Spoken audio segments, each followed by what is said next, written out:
छत्रपती श्री शिवाजी महाराज की जय भवानी। दादा शिवरायांच्या पदस्पर्शाने पावन झालेल्या किल्ले रायगड भूमीमध्ये आज तुम्हा सगळ्यांचं मी रायगड किल्ल्यावर सहर्ष स्वागत करतो। नमस्कार, जय शिवराय। याआधी तुम्ही सगळ्यांनी कधी रायगड किल्ला पाहिला असाल किंवा नसेल, मात्र आज प्रत्यक्षितपणे आपण सर्वजण रायगड किल्ला पाहणार आहोत। दादा पूर्ण रायगड बघायचं म्हटलं 2 दिवस पुरत नाहीत, एवढा मोठा किल्ला आहे बघा। रायगडाचा टोटल एरिया 1200 एकरचा आहे। वरचा पठार भाग 100 एकर मध्ये पसरला आहे आणि पठार भागातील बाले किल्ल्याचा परिसर आपण 1.25 ते 1.5 तासामध्ये पाहणार। रायगडावर सर्वजण तुम्ही पायी आलात। 2000 पायऱ्या चढून किल्ल्याची फ्रंट बाजू आहे। किल्ल्याच्या बॅक साईडने ज्यावेळेस आपण गडावर त्यावेळेस रोपवेने गडावरती आपल्याला यावं लागतं। 96-96 मध्ये रोपवे प्रकल्प बनवला। 26 वर्ष झाली ती किल्ल्याची बॅक साईड आणि तुम्ही किल्ल्याच्या फ्रंट बाजूने 2000 पायऱ्या चढून आलात। ही गडाची समोरची बाजू। आता पायऱ्या आहेत रायगड प्राधिकरणामार्फत या 2000 पायऱ्या आता बांधलेल्या आहेत। पूर्वी किल्ल्यावर येण्यासाठी पाऊलवाट होती महाराजांच्या काळामध्ये। तुम्ही मुख्य मध्ये मोठा गेट पाहिला असेल सगळ्यांनी, पाहिला काय गेट? त्या गेटला इतिहासामध्ये महाद्वार म्हणतात। गडाचा मुख्य गेट रायगडावर पूर्वी एक नेम होता।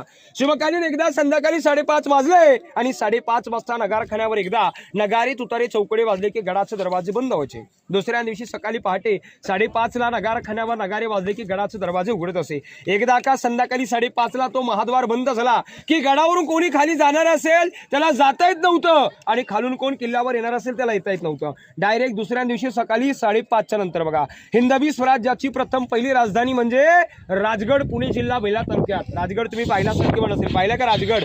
राजगड हिंदवी स्वराज्याची प्रथम पहिली राजधानी आहे आणि रायगड हिंदवी स्वराज्याची सेकंड म्हणजे दुसरी राजधानी आहे। महाराज रायगड किल्ला आपल्या ताब्यात घेण्याआधी रायगडाला पूर्वी 14 नावाने ओळखला जात होता। कोणी तणस म्हणायचं, कोणी राशीबटा, जिब्रेटर, इस्लामगड, अनेक नाव होती। ज्यावेळेस शिवाजी राजाने रायगड ताब्यात घेतला त्यावेळेस रायगडाला रायरीचा डोंगर म्हटलं जात होतं। पूर्वी एक डोंगर होता, वरचा भाग संपूर्ण पठार होता। जसं गुलाबाचं फूल एका कलीपासून तयार होतं, रायगड स्वातंत्र्य एका खडकापासून तयार झालाय। या रायगडाला रायरीचा डोंगर म्हणायचे। बॅक साईडला पलीकडे उंच डोंगर आहे, त्या डोंगराचं नाव गुहिरीचा डोंगर। रायरी गुहिरी 2 उंच डोंगर। जावळीचा चंद्रराव मोरे म्हणजे आदिलशाहीचा सरदार, इतिहासात तुम्ही नाव ऐकलं असेल। जावळीचा चंद्रराव मोरे हा आदिलशाहीची चाकरी करत होता। त्याच्या ताब्यात रायरी गुहिरी हे 2 उंच डोंगर होते। त्यापैकी आपल्या शिवाजी राजांनी 15 मे 1656 ला त्या जावळीच्या मोऱ्यांकडून युद्ध करून हा रायरीचा डोंगर ताब्यात जिंकून घेतला बघा। 15 मे 1656 शिवाजी राजांनी या रायरीच्या डोंगराची एके दिवशी पाहणी केली। महाराजांनी चारी बाजूने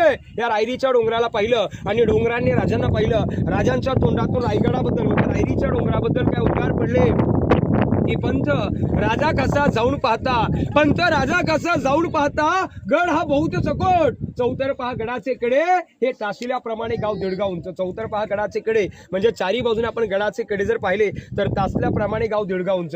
पर्जन्यकाली